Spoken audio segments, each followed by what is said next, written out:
Hola, ¿cómo están? Una vez más en el barro, hoy con una visita muy especial, Margarita Stolbizer, con quien nos conocemos hace, pero bastantes años. Yo creo que nos conocimos en el 85, siendo los dos militantes políticos, ella en la Juventud Radical, yo en la Federación Juvenil Comunista, el tiempo que pasó Margarita en Morón. Pero es cierto, Eh, estábamos juntos ahí. Yo no sé si no fue antes incluso, Juventudes Políticas, era el grupo de Juventudes Juventudes Políticas, Políticas. Juventudes Eso habla Políticas, de nuestra contemporaneidad, Eddie, ¿eh? totalmente, totalmente, sí. Que habíamos hecho las Juventudes Políticas de Morón y La Matanza, un festival solidario con los inundados del noreste en la Ah, cancha de Almirante Brown. ¿Mm? claro, sí, sí. Bueno, y hacíamos muchas cosas, ¿eh? Como Juventudes Políticas había un cruce transversal, digamos, y entendimientos más allá de las diferencias naturales, pero era un grupo muy interesante de militancia ese, ¿eh? Y era parte la apertura de la democracia, porque yo que haría un año y medio, 2 años que había ganado Alfonsín, y era todo nuevo, todo por descubrir, y nosotros tan jovencitos. Vos estás igual, yo maduré un poco, acá estoy un poco con la barba canosa, pero ¿qué va a ser? Claro, vos no te la pintás. Yo me No, pinto no. la cara. Bueno, Marga, antes de entrar a la actualidad más actual, una pregunta que me queda picando hace un tiempo ya que no nos vemos. ¿Cómo quedó tu relación con Sergio Massa? No tengo relación ninguna. La verdad es que la última vez que lo vi y hablé con él, te diría casi con precisión, junio del 2019, cuando él integraba ¿cómo se llamaba? La Confederación Argentina, no sé cómo era, donde él estaba con Schiaretti, Urtubey y Pichetto en ese momento, El, y el yo peronismo estaba con federal, digamos. Peronismo Federal, sí, una cosa así. Y yo estaba con Lipchitz ya en el acercamiento con la Baña, entonces hicimos una reunión intentando, a mí me parecía sumamente interesante poder confluir ahí en realidad, y bueno, y no se pudo hacer, y después cada uno tomó su destino, y nunca más volví a hablar con él. Vos sabés que, pese a todo, te voy a decir lo que le digo a muchos cuando me preguntan por Massa. Yo digo, me gustaría que cuando se sientan con Ocaña, con Lustó, con Cobos, les preguntaran por Cristina, por ejemplo. A mí me quedó esa cosa de Massa y no hay periodista que no me pregunte por No, Massa. no, no, Eh, no es mi caso, porque yo les pregunto en general a todos. Si no les pregunto porque por ahí es porque me olvido, eh, pero sí, sí es cierto, no, sí, no, no, lo no, no, único no, que no te lo digo como una, no te lo digo como una carga ni como una chicana, yo pero no lo... Sergio fue un dirigente tan efusivo en sus expresiones Ah, antikirchneristas, y estuvieron, bueno, al haber estado juntos en algún momento, coincidiendo en los espacios políticos, bueno, se me ocurrió empezar haciéndote a mí esa me pregunta. llama siempre mucho la atención que en mi carrera política, que no es corta, quedó el episodio Massa, que fue solo una elección, 2017, digamos, pero quedó tan marcado en toda mi trayectoria que yo tengo 40 años de actividad política y eso ha quedado como una marca y no otras cosas, y no le pasa a otros dirigentes que quedan tan marcados a veces con cuestiones más gruesas, como es haber integrado un gobierno de Cristina Kirchner, por ejemplo, y sin embargo no les queda esa mácula, digamos, como me ha quedado Sí. a mí. Y siempre digo, además, no me arrepiento del acuerdo que hice, aún con los costos que esto me ha significado en el tiempo, no me arrepiento para nada, porque creo que en ese momento fue una decisión bien tomada en el contexto y tal cual vos decís con el discurso que Massa tenía, que era obviamente muy acomodado a lo que nosotros veníamos diciendo. Ujú. Sí, tendrá que ver con lo sorpresivo que fue, y un poco después se congeló el tiempo, ¿no? Porque este año y medio de También. pandemia fue una cosa así como que quedamos todos en otra dimensión, por lo menos el primer año, ¿no? Sí, lo que pasa que en el medio fue la elección del 2019 y yo te confieso, lo he hecho también en algunos otros medios, que para mí la elección más frustrante, más decepcionante de todos mis largos años de carrera política fue la alianza que hice con La Baña en el 2019. Por eso tuve esa en el medio, incluso, que a mí en lo personal me marcó mucho más. Para mí fue una campaña muy, muy jorobada la campaña, obviamente los resultados también, ¿no? El retorno del kirchnerismo, por muchas razones es una campaña que en lo personal me marcó mucho más y mal. Se está poniendo interesante el lado opositor de la política, están pasando muchas cosas, muchas idas y vueltas, muchas conversaciones, algunos griteríos también. Eh, y en este tiempo que es de coaliciones, a vos se te ve un rato volviendo hacia el lado de Lavagna, Randazzo, algunas cosas circulan por ahí, y por otro lado, vía Manes o algo así, acercándote a Juntos por el Cambio. ¿Dónde estás exactamente hoy? Si se puede haber algo exacto en esta Argentina tan volátil y tan movediza. No, no lo hay. Como vos decís, es demasiado dinámica la política en la Argentina. Nosotros somos un partido, siempre lo hemos dicho, con vocación frentista, un partido socialdemócrata. Hoy no tenemos todavía tomado una decisión sobre lo que va a ser nuestra estrategia de alianza o de coalición electoral. Y hemos abierto desde hace tiempo conversaciones con distintas personas, no conversaciones institucionales. Te cuento que la única conversación institucional, sobre todo pensando que esta es una elección provincial, ha sido con el presidente del radicalismo en la provincia, con Maxi Abad. Con el resto no ha habido ninguna conversación institucional, por lo tanto no hay absolutamente nada cerrado que yo te pueda decir ese es el lugar donde estoy.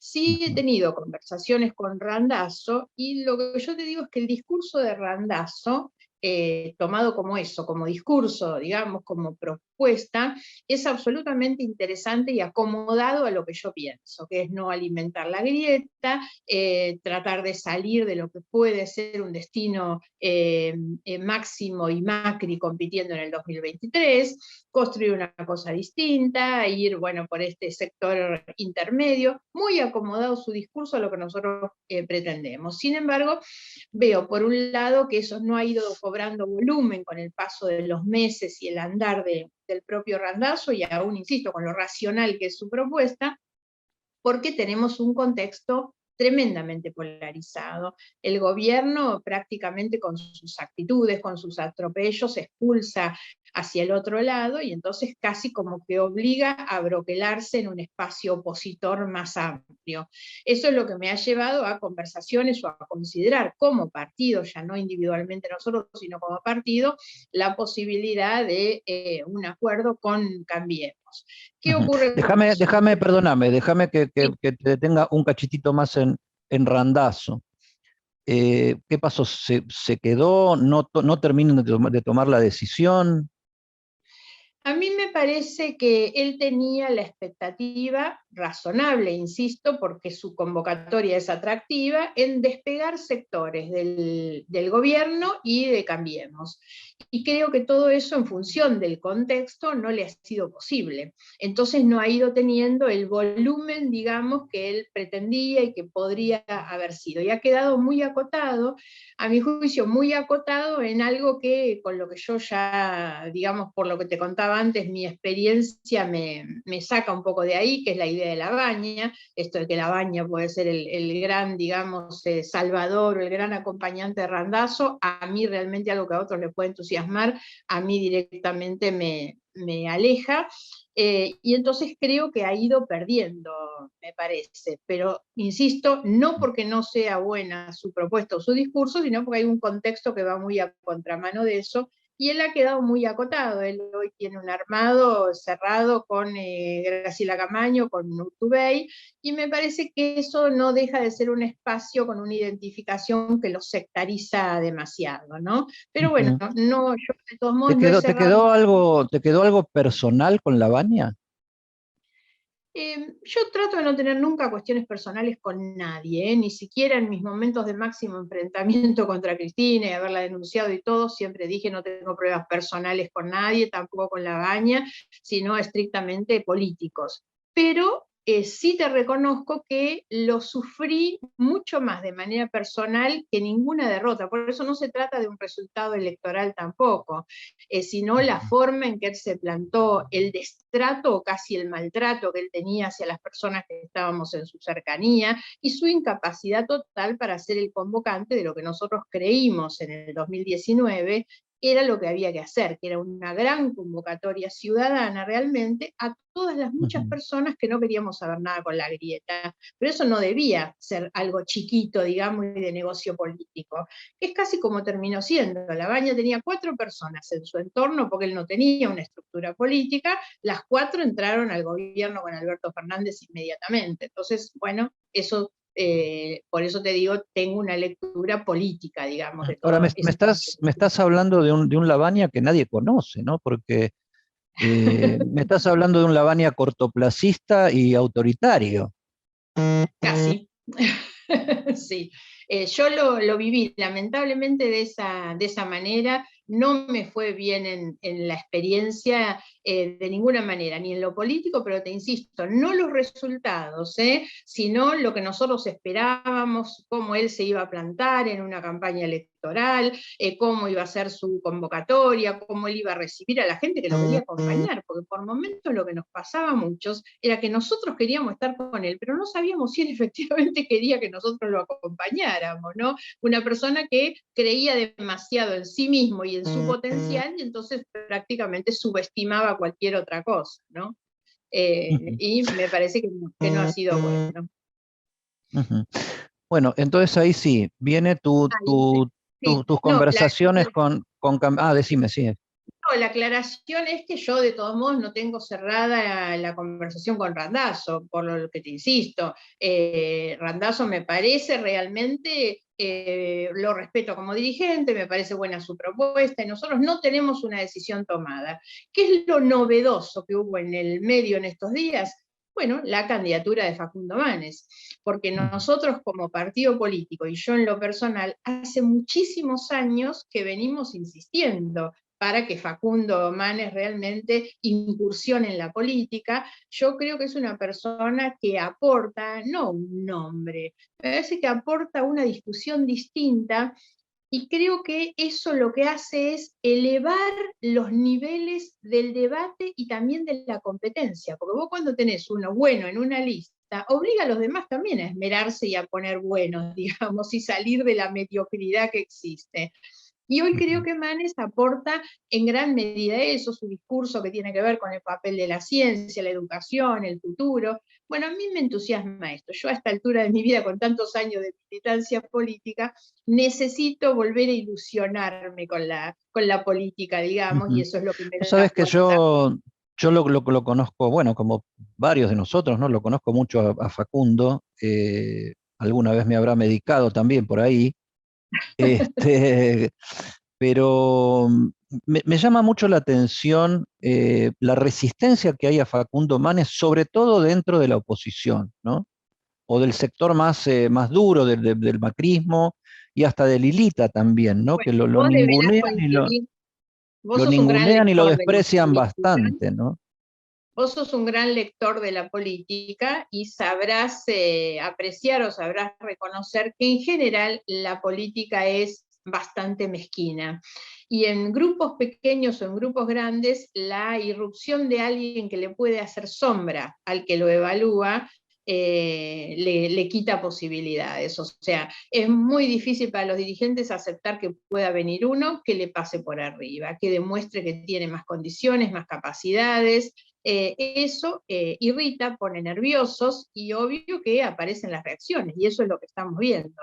Yo creo que Facundo tiene muchísimas condiciones, creo que es un gran aporte hoy a la política. Y otro dato que a nosotros nos pareció interesante es que Manes, si le pudiera aplicar un verbo, sería se institucionaliza en el Partido Radical. No es alguien que viene como digamos, uno suelto a poner su nombre. No, la verdad es que es muy bueno que él aparezca como el candidato del Partido Radical dentro de esa coalición. A él le da un continente, digamos, y al radicalismo, bueno, le aporta un liderazgo que no tenía, Y me parece que eso es muy bueno. No es un personajote que aparece, que lo van a buscar porque es popular. No, viene como representante de un partido político a una discusión claramente institucional y orgánica de la coalición. Y eso también me parece que es bueno, más allá de lo que aporta él, ¿no? Pone al radicalismo en otro nivel para la discusión interna de esa coalición. Sí, pese a que hace bastante ya que vos dejaste de estar en la Unión Cívica Radical, digamos que bueno, te formaste ahí, de radicalismo sabes mucho, porque siempre tuviste conversaciones con varios, y ahora me decías que estuviste en la conversación con la cúpula radical. En la Manes provincia.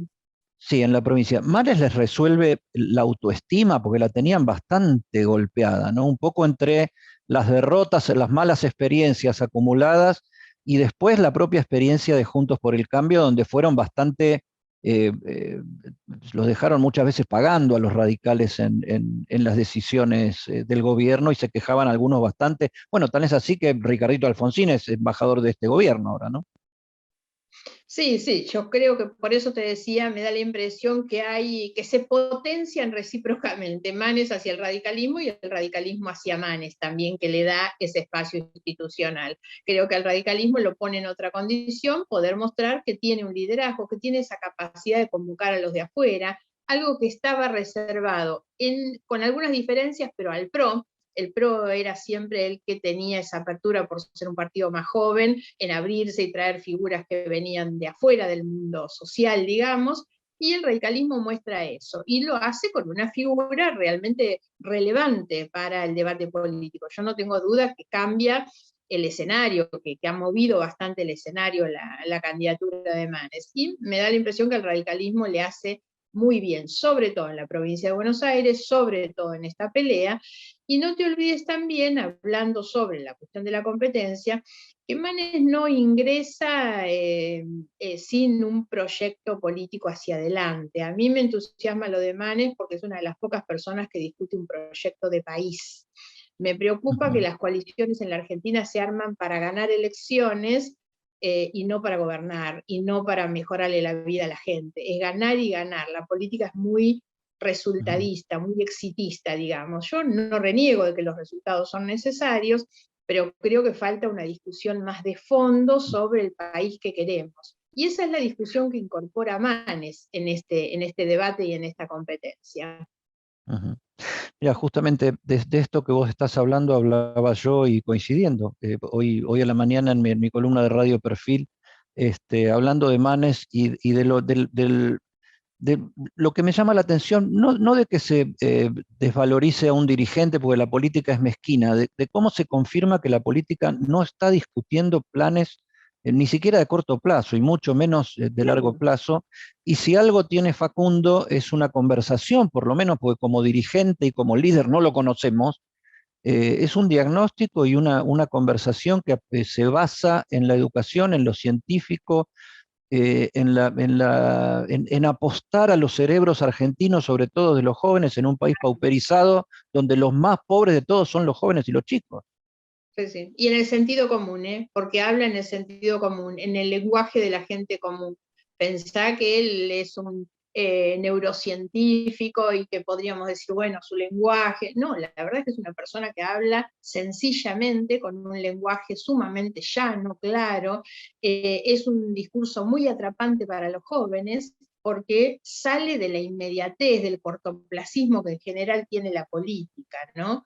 Por eso es, insisto, creo que un gran aporte. Veremos cómo se da todo esto, porque todavía hay que esperar cómo cierran. Sí, No te olvides que atrás incluso, de todo esto y de las mezquindades de la política vienen los armados de listas, y ahí es donde las cosas que aparecen muy idílicas se pueden transformar de repente.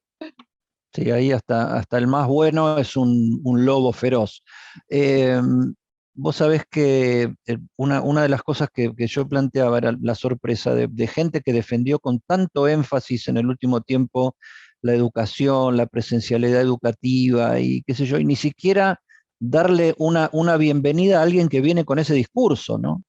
Eh, Claro, en todo sí, caso, sí. los que le dieron la bienvenida, o sea, Lilita trata a Manes de ese muchacho que quiere que lo apoyemos todos para ser presidente dentro de 2 años.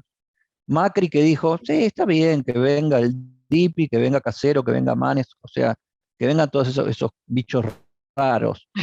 Eh, y nadie dice ni mu de lo que se está planteando, pero yo creo que el tema no es Manes sí, Manes no, yo no sé qué nos va a resolver o no nos va a resolver Facundo Manes. Yo lo que digo, qué triste no poder hablar de temas, ¿no? Y estar hablando todo el tiempo de personas que encima no les ha ido bien.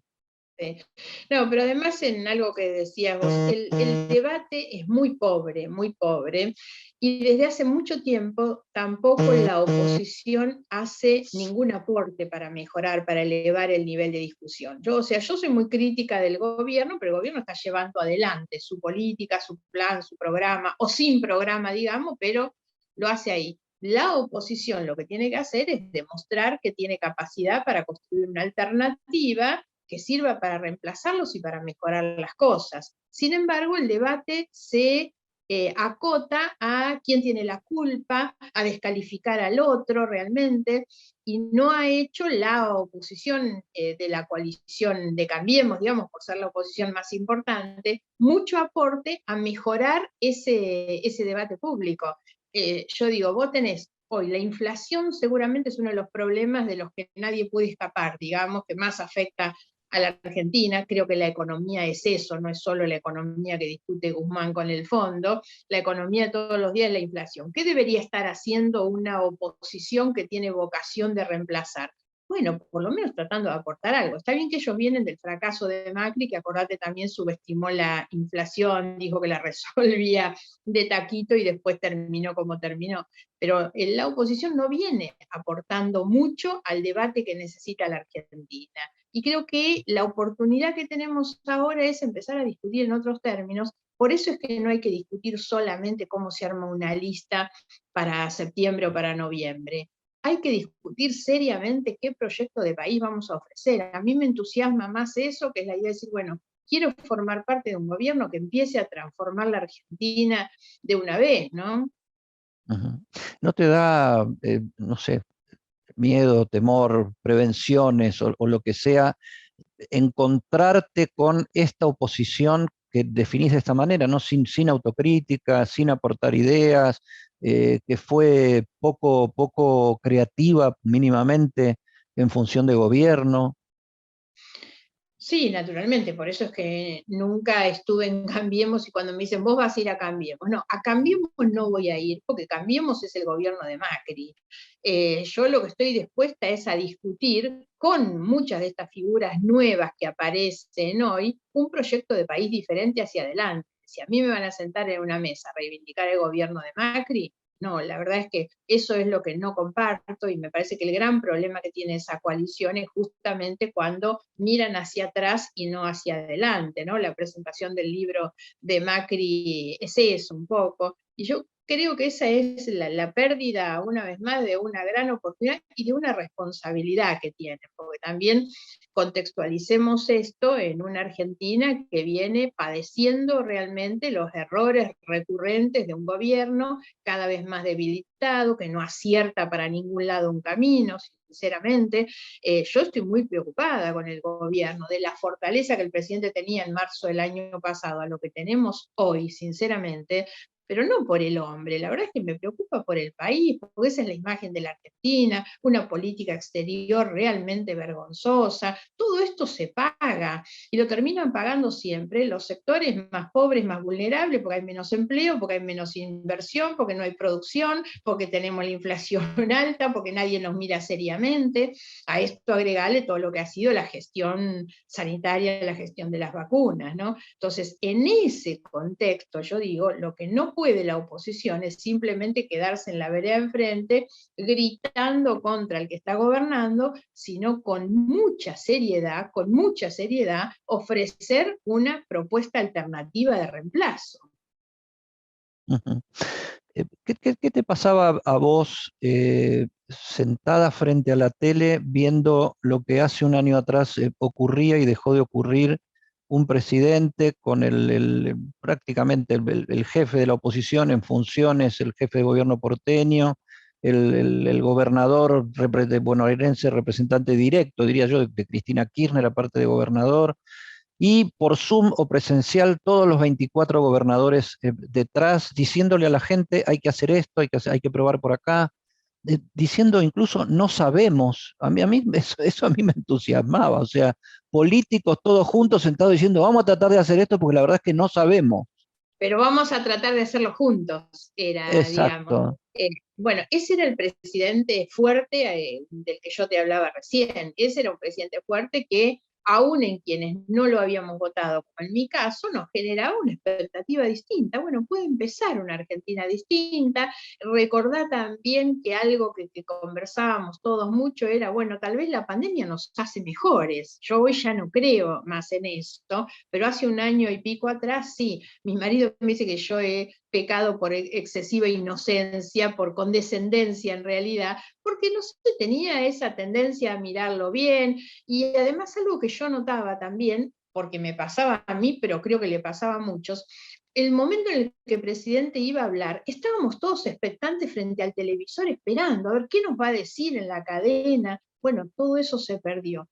Hay otro dato que se perdió y que cambió y que para mí también es importante. El presidente se mostró en aquel tiempo, además de con este marco político que vos decís y que yo siempre creo que la diversidad enriquece, no debilita, que la idea de juntarse solo con los que te dicen que sí es lo que te debilita y te hace fuerte eso de sentarte con los otros, digamos. Pero había otro ingrediente. El presidente se mostraba sentado con un equipo técnico-científico de médicos, sanitaristas, infectólogos prestigiosos, y eso también nos daba tranquilidad. Yo sentía que teníamos un presidente que hacía esa reunión política con todos los dirigentes, convocaba a la oposición y también se reunía con los que sabían del tema, digamos, y hacía caso a los que sabían del tema. Y esas dos cosas se perdieron, porque recordá que también sobre el fin de año los médicos hicieron una carta despegándose del tema. Ya sentían que no los escuchaban, bueno, los papelones que surgieron después en la política de salud, por supuesto. Entonces, esos dos ingredientes son los que no están. Y a eso me refiero cuando digo tenemos un gobierno debilitado muy prematuramente. Los gobiernos en general van perdiendo su fortaleza después de la mitad. Este presidente al año y medio es un presidente muy debilitado, ¿no? Y eso me preocupa en términos institucionales. Ahora, mirando hacia adelante, eh, que eso no haya sido y hoy no sea más, quiere decir que es imposible la concordia como manera de encarar un camino, porque aparte es convocante, ¿no? Lo que demostramos es que la concordia es convocante y es tranquilizadora. Tranquilizadora, era el mensaje que necesitábamos, por supuesto que necesitaríamos de bueno. No, de nuevo, nunca creo, o sea, no soy, digamos, por una cuestión personal de bajar los brazos y de pensar que todo está perdido, al contrario, siempre me parece que hay un momento en el que se puede hacer un clic, una reflexión, que algo te puede sacudir como para volver a hacerlo. No sé qué es lo que va a pasar con las elecciones, pero si el gobierno tuviera, como creo que va a tener, algún susto en términos electorales, no quiere decir pierdan o ganen, pero creo que no les va a ir bien, tal vez eso sirva, digamos, como un zamarreo un poquito para decir, bueno muchachos, miren, acá hay que poner las barbas en remojo y hay que cambiar y quedan 2 años, tal vez eso sirva a ese momento, no lo sé. Nunca pienso que esté todo perdido y siempre creo que hay posibilidad de hacerlo. Ahora, hubo algo que sí creo, quiero hacerte notar, que así, porque yo he elogiado mucho esa convocatoria política y también el tema de los médicos, sin embargo, lo que nunca tuvimos fue un presidente rodeado de un equipo también técnico-científico, pero en las cuestiones económicas, productivas, laborales. Nunca sentimos que el presidente estuviera rodeado de un equipo tan sólido, reconocido, prestigioso como el de los médicos, con algunos economistas que nos dieran también la tranquilidad de que en la cuestión del empleo, por ejemplo, que es lo que más nos ha cruzado como drama, digamos, se estaban ocupando de que las cosas no tuvieran un impacto tan negativo. Y eso no lo tuvimos nunca. El ministro de la Producción prácticamente fue una figura desconocida durante todo el tiempo de pandemia, en un país como la Argentina, donde si querés pensar realmente en un proyecto de país, en una posibilidad de desarrollo, tenés que tener sentado con centralidad al ministro de la Producción, por ejemplo. Creo que la única vez que apareció en una conferencia fue para anunciar lo de Vicentín, te acordarás, sentado al lado del presidente. Y después no ha tenido, digamos, una participación relevante en el debate ni en la gestión de gobierno, por lo menos que sea perceptible para nosotros. Ya que no están sentados acá, te diría, te digo lo que te dirían si estuviera algún representante del gobierno sentado acá, es que estuvieron ocupándose del subsidio, o sea, Matías Culfas fue uno de los que estuvo anunciando cuáles eran las cosas que se le iban a dar a determinados sectores, pero yo coincido en que la conversación sobre el futuro de la Argentina nunca empezó. Ahí hay una promesa que quedó, para mí no empezó nunca bien o no empezó, que era el Consejo Económico Social, digamos, desde el cual Gustavo Belli se planteaba realmente con una mirada, ellos mismos anunciaban, no vamos a discutir presente, vamos a discutir mediano plazo. Bueno, eso era una cosa interesante. Sin embargo, creo que por lo menos la única reunión de la que tuvimos noticia era una reunión, otra vez repitiendo los esquemas que no sirven a mi juicio, que era sentar empresarios y sindicalistas, como si por ahí pasara realmente el acuerdo económico social que la Argentina necesita. Hay que salir realmente de eso, y a mí me parecía que una mirada estratégica desde un consejo mucho más amplio era lo que se debía hacer, y eso no estuvo nunca en realidad, ¿no? Porque una cosa es atender la emergencia, otra cosa es pensar un poquito, bueno, a ver cuál va a ser el impacto, hacia dónde vamos a ir.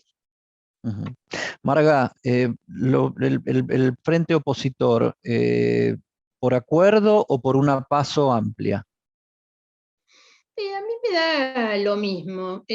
Siempre digo que la PASO no hay que idealizarla ni demonizarla, digamos. La PASO, cuando no hay un acuerdo sobre la composición de la lista, se resuelve de esa manera en una interna. A mí no me gusta la PASO, el sistema de la PASO legal, digamos, que haya PASO obligatoria cuando hay acuerdo y que haya PASO obligatoria para que los ciudadanos comunes tengan que ir a votar. Ahora, como mecanismo de los partidos políticos para dirimir sus diferencias, me parece siempre buena. Llevado al terreno de cuál es la realidad que tenemos hoy, por lo menos en la provincia de Buenos Aires, en esta competencia, en lo que a nosotros nos corresponde, la posibilidad de una PASO, encabezada, por ejemplo, por Manes, en la que podamos introducir todo este debate de contenidos de que conversábamos antes, a mí me parece excelente, sinceramente, porque me parece que abre otra oportunidad. No es solo ver cómo se va a ordenar la lista, es poner otros temas en la discusión, digamos, de la elección, y eso tiene que ser un debate no cerrado a candidatos, un debate público, ¿no? Yo aspiro un poco a que Facundo pueda hacer esto, que es instalar un debate diferente, elevar el nivel del debate. Y eso en una PASO, pudiendo marcar diferencias, me parece que va a ser sano, digamos. Para terminar, Marga, hubo una pérdida entre tantas que hubo en este tiempo, que nacionalmente en la escena política no se la exploró tanto, que sí se notó mucho en Santa Fe y sí se notó mucho en el espacio opositor que vos transitás, que fue la de Miguel Lipsich.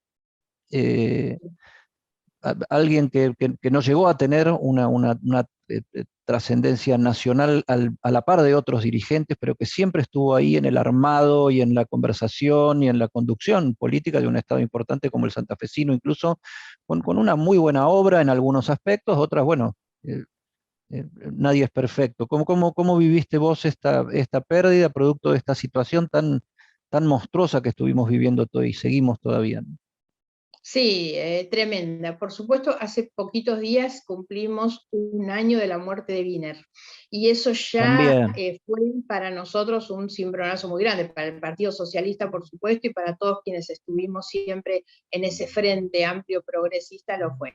Lo de Miguel, mucho más complicado todavía por las cosas que vos marcás, pero sobre todo porque Miguel estaba llamado ahora a empezar en ese, digamos, en ese protagonismo, en esa irrupción en la política nacional, porque Miguel era ya para esta próxima elección el candidato a senador nacional por la provincia de Santa Fe, con una garantía de ingreso prácticamente en el Senado muy importante. Eso le iba a dar ya a él una proyección nacional muy fuerte, una presencia en la que todos pensar en tener a Miguel en el Senado, realmente para nosotros era muy, pero muy importante. Desde ahí tenía ya abierta la carrera para volver a la gobernación de la provincia de Santa Fe. O sea, una persona que estaba en el punto culmine de su carrera política, él pudiendo llegar a estos lugares a los que todavía no había llegado, como vos marcabas, y sinceramente un faro para todo el progresismo, digamos, del que yo me siento parte. Yo trabajo con ellos desde hace muchísimos años, y la verdad una persona sumamente clara, un hombre de gestión. Vieras cómo estaba caminando la provincia antes de la pandemia, y también este año cuando hubo esa apertura. Yo estuve justamente en Santa Fe con él haciendo algunas actividades en marzo de este año, que fue cuando tuvimos un respirito. Él estaba caminando la provincia, recorriendo todo, nunca dejó de hacerlo en realidad, siempre un hombre muy reconocido, por eso un hombre que murió con una imagen altísima, ¿no? Así que ha sido una pérdida tremenda, tremenda. De esas personas que sobre todo en el tiempo, en el momento en que ocurre, te diría que es irreemplazable. Seguramente su partido va a ir generando una nueva dirigencia. Mónica Fein, como mujer, primera mujer, acaba de asumir la presidencia del partido y es un dato importantísimo, pero no tengo duda que esa pérdida hoy en el corto plazo es prácticamente irreemplazable.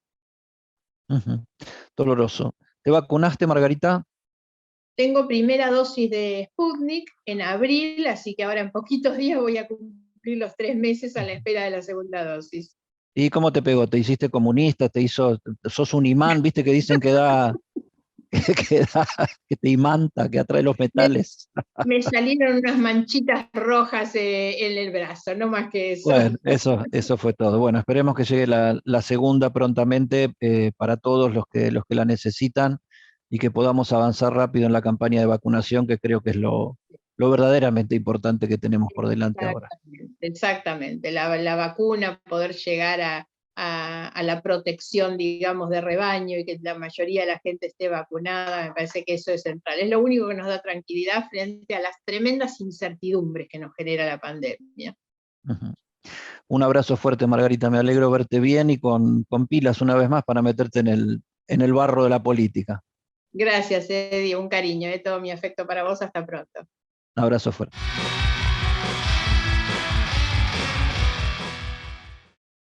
Ahora con cuenta DNI podés enviar y recibir dinero directamente con tus contactos de teléfono.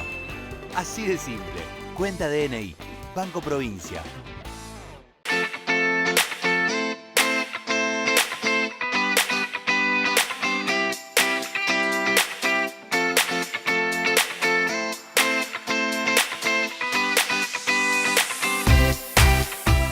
Alivio fiscal para los comerciantes de Escobar. En el marco de la emergencia sanitaria ante el nuevo aumento de casos de COVID-19, disponemos de un importante paquete de medidas de alivio fiscal destinados a los comerciantes del partido de Escobar que desarrollan las actividades más afectadas por la pandemia. 30% de descuento para la actividad gastronómica, con servicio de mesa. 50% de reducción para los espacios destinados a la actividad deportiva, gimnasios y canchas. Y 100% de exención para salones de eventos y peloteros. Para acceder a dichos descuentos en las tasas, deben inscribirse en la página web oficial www.escobar.gov.ar/alivio-fiscal-formulario. Escobar Municipio. Ariel Sujarchuk, Intendente.